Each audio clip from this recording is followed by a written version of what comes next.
Jagtial rural మండలం సోమన్పల్లి గ్రామంలో విషాదం చోటు చేసుకుంది. అనారోగ్యంతో తండ్రి కన్నుమూయగా మనస్తాపంతో కొడుకు ఊరేసుకొని చనిపోయాడు. తండ్రి కొడుకులు ఇద్దరు ఒకే రోజు చనిపోవడంతో గ్రామంలో విషాద ఛాయలు అలుముకున్నాయి. అనారోగ్యంతో వెంకన్న చనిపోగా అతని అంత్యక్రియలకు ఏర్పాట్లు చేస్తుండగా మనస్తాపానికి గురైన కొడుకు తిరుపతి ఉరివేసుకుని ఆత్మహత్య చేసుకున్నాడు. గతంలో వెంకన్న పెద్ద కొడుకు కూడా దుబాయ్లో ఆత్మహత్య చేసుకున్నాడు.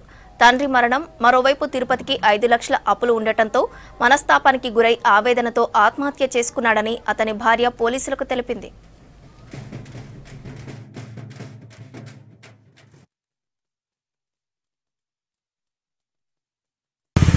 చంద తిరుపతి అనే వ్యక్తి చిన్న వయసు, దాదాపు ఒక 30-31 సంవత్సరం ఉంటుంది. ఈ చిన్న వయసులో సూసైడ్ చేసుకోవడం అనేది చాలా ఇబ్బందికరమైన విషయం. మరి లాడు మద్రాసు పోయి అక్కడ స్కిల్ కొట్టిండు. అది కొంత అప్పు ఉండే, ఆడికి వచ్చి సింగపూర్ వెళ్ళిండు. సింగపూర్ నుంచి ఒక 8 మంత్కి అట్లా రిటర్న్ రావడం జరిగింది. రావడంతో వాళ్ళ నాన్నకు కూడా దాదాపు ఒక 15-20 సంవత్సరాల నుంచి తనకు టీబీ బీమార్ ఉన్నది, హెల్త్ బాగాలేకుండే.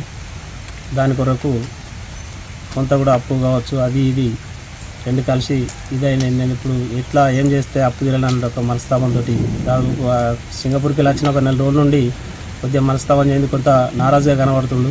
తీరే సమయాన్ని చూసేసరికి అప్పు నేను ఏ విధంగా తీరాలన్న ఒక ఉద్దేశంతో ఈరోజు నైట్ అనుకోకుండా సూసైడ్ చేసుకోవడం జరిగింది.